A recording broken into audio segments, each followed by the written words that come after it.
नमस्कार दर्शक बंधु आपण को आम चैनल को स्वागत। आज भिडटी समस्त सिंह राशि व्यक्ति विशेषों बहुत गुरुत्वपूर्ण रही।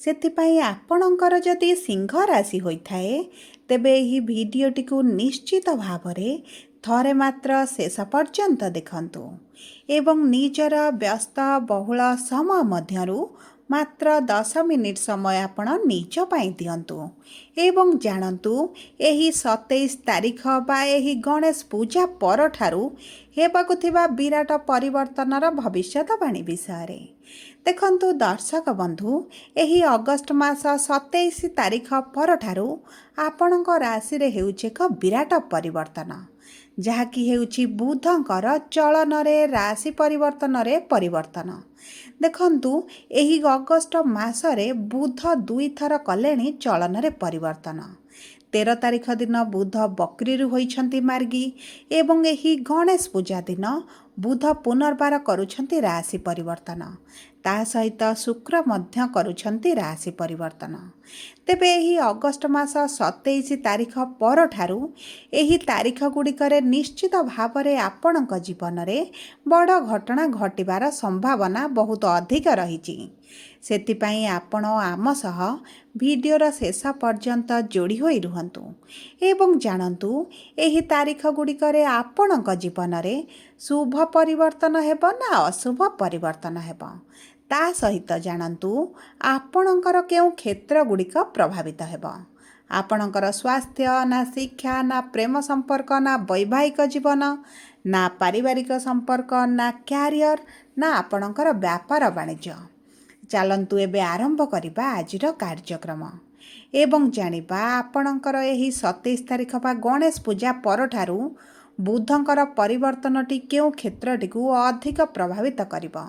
देखंतु दर्शक बंधु बुध ए 27 तारीख दिन आपणक राशि को गोचर करुछंती तेणुकरी एही भिडियोटी आपण मानक पई बहुत अधिक खास अटे। तेबे चलंतु जानिबा आपणक राशि को आसी किभଳି प्रभावित करिवे किंतु भिडियोटी को आरंभ करने पूर्वरु जदि आपणकर भी सिंह राशि होता है एवं आपण भी ईश्वर को आंतरिक भक्ति एवं विश्वास करती तेबे भिडियोटी को लाइक करंतु एवं कमेंट बॉक्स रे जय जगन्नाथ जय माँ लक्ष्मी अवश्य लिखि दियंतु।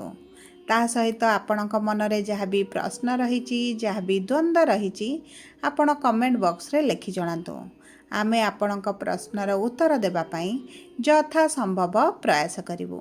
देखंतु विलंब हेले मध्य आपणक प्रश्नर आमे निश्चित उत्तर देबु। ता सहित दर्शक बंधु आम सह जोगाजोग करिबा पई वीडियोर मध्य भागरे एक व्हाट्सएप नंबर टिए दिया जाइछि जो नंबर साहाय्य आपण आम सह जोगाजोग करी निजर नूतन कुंडली प्रस्तुत करिपारिबे कुंडली विश्लेषण कराई पारिबे किंबा आपणकर चाकरी विवाह व्यवसाय प्रेम संपर्क को नहीं किछि समस्या रही ताहार सहजरे समाधान करिपारिबे। सेतिपई आम सह जोड़ी होई रुहंतु एवं व्हाट्सएप नंबर माध्यम रे आम सह जोगाजोग करंतु। एबे आसंतु जानिबा आपणक सिंह राशि रे एही गणेश पूजा बा एही 27 तारीख परठारु नवग्रहंकर स्थितिटी किभଳି रहुची।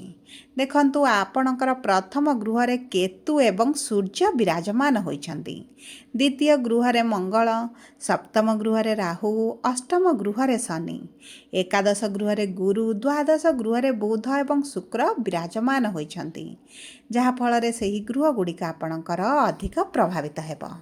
तेबे सर्वप्रथमे आसंतु जानिबा आपणकर स्वास्थ्य किभଳି रहिबो कारण देखंतु आपणकर स्वास्थ्य कुंडलीर प्रथम गृहरु जना पड़े एवं एही प्रथम गृह को बुधंकर हेउची प्रवेश जहा फल रे आपणक प्रथम गृह रे बुध केतु सूर्य विराजमान रहिबे जहा फल रे आपणकर जदि पूर्वरु स्वास्थ्य रे किछि समस्या थिला आपण सेथिरु धीरे धीरे उपशम पाइबे ତା ସହିତ ସୂର୍ଯ୍ୟଙ୍କର ଉପସ୍ଥିତି ନେଇ ଆପଣଙ୍କର ରୋଗ ପ୍ରତିରୋଧକ ଶକ୍ତିରେ ବୃଦ୍ଧି ଘଟିବ। ଆପଣଙ୍କର ଋତୁକାଳୀନ ରୋଗ ହେବାର ବହୁତ କମ୍ ସମ୍ଭାବନା ରହିଛି।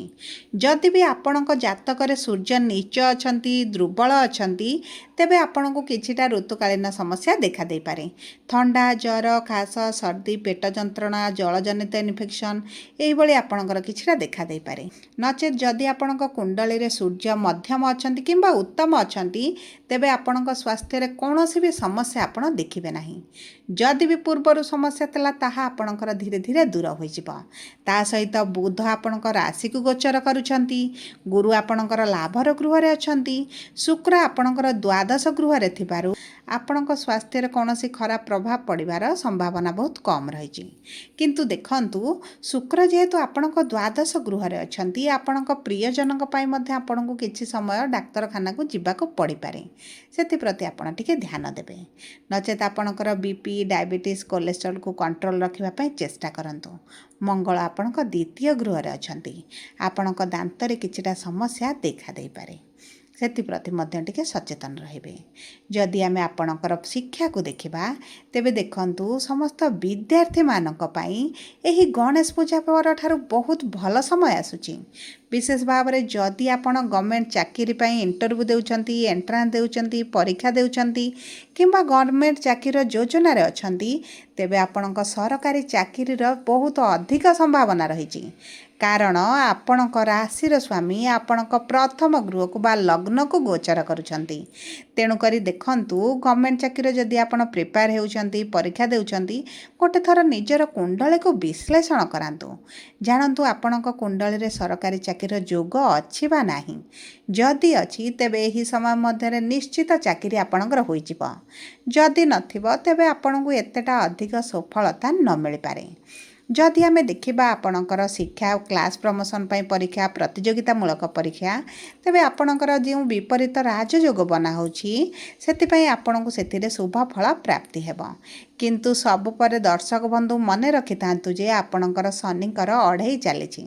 ସେଥିପାଇଁ ଶନିଙ୍କର ଉପସ୍ଥିତି, ଶନିଙ୍କର ଆପଣଙ୍କ କୁଣ୍ଡଳୀରେ ବିରାଜମାନ, କେଉଁ ଗୃହରେ ଅଛନ୍ତି, କେଉଁ ସ୍ଥିତିରେ ଅଛନ୍ତି, ତାହା ମଧ୍ୟ ଆପଣଙ୍କ ଭାଗ୍ୟ ଉପରେ ପ୍ରଭାବ ପକାଇଥାଏ।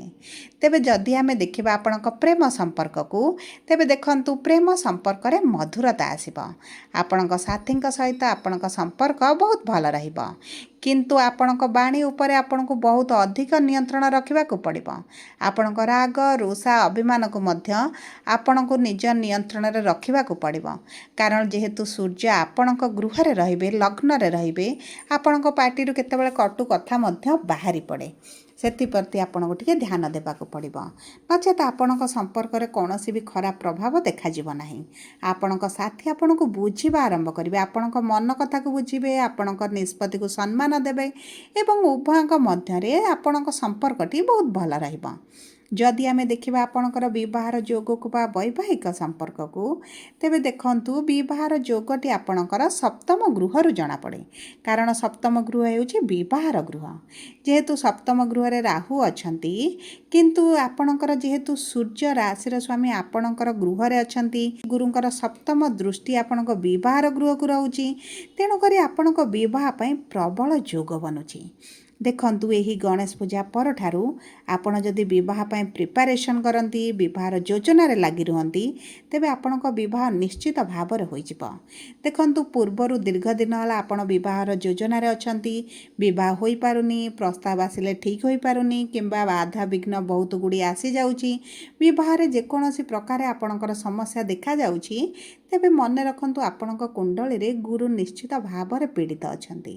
ତେଣୁକରି ଗୁରୁଙ୍କର କିଛିଟା ଉପାୟ କରି ଗୁରୁଙ୍କଠାରୁ ଶୁଭ ଫଳ ପ୍ରାପ୍ତି କରନ୍ତୁ।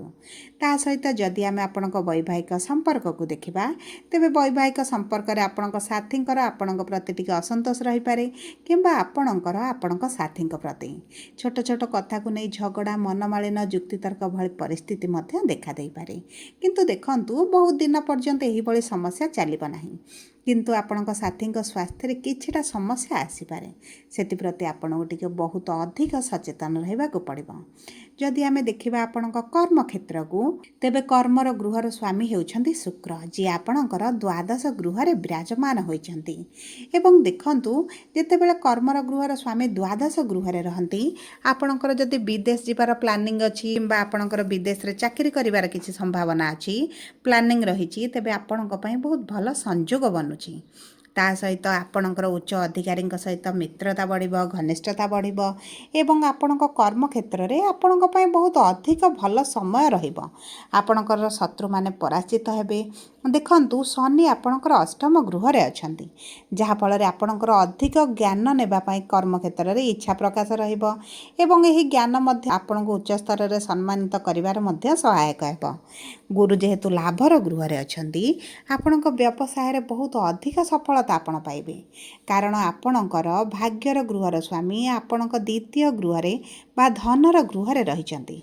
तेणुकरी आपणक व्यवसाय रे आपणक आशा अनुरूपक फल प्राप्ति हेबो ता सहित जदि भी आपणक पूर्वर मांदा परिस्थिति चलीची किंबा आपणक व्यवसाय रे आपणक जेते सफलता मिलवा कथा मिलु नाही किंबा आपण लोन रे रहिचंती व्यवसाय को नै कर्ज बढ़ी जाईची तेबे एही सब समस्या आपणकर दूर होई जिवो किंतु दर्शक बंधु एही सब समस्या धीरे धीरे दूर हेबो कारण आपणकर जेहेतु शनिकर अढ़ई चलीची तेणुकरी एते शुभ ग्रहंकर प्रभावती आपणक उपरे एते जल्दी पड़िबो नाही तेणुकरी आपण धैर्य रखंतु एवं आपणकर सठिक समय धीरे धीरे आसीबाकू जाउछि तेणुकरी जदि आपणकर सिंह राशि होइथाए एवं आपणक जीवनर अशुभत्व को आपण दूर करबा पई चाहुचंती तेबे प्रतिदिन प्रातः समय रे तंबा पात्र रे सूर्य को जल अर्पण करंतु हनुमान चालीसा पाठ करंतु एवं आपण प्रतिदिन सूर्यंकर बीज मंत्र 108 थर पाठ करंतु यह आपनको शुभ फल प्रदान करिबो जदि आपणकर सिंह राशि होइता वीडियोटी किभଳି लागला कमेंट बॉक्स रे लिखि जणांतु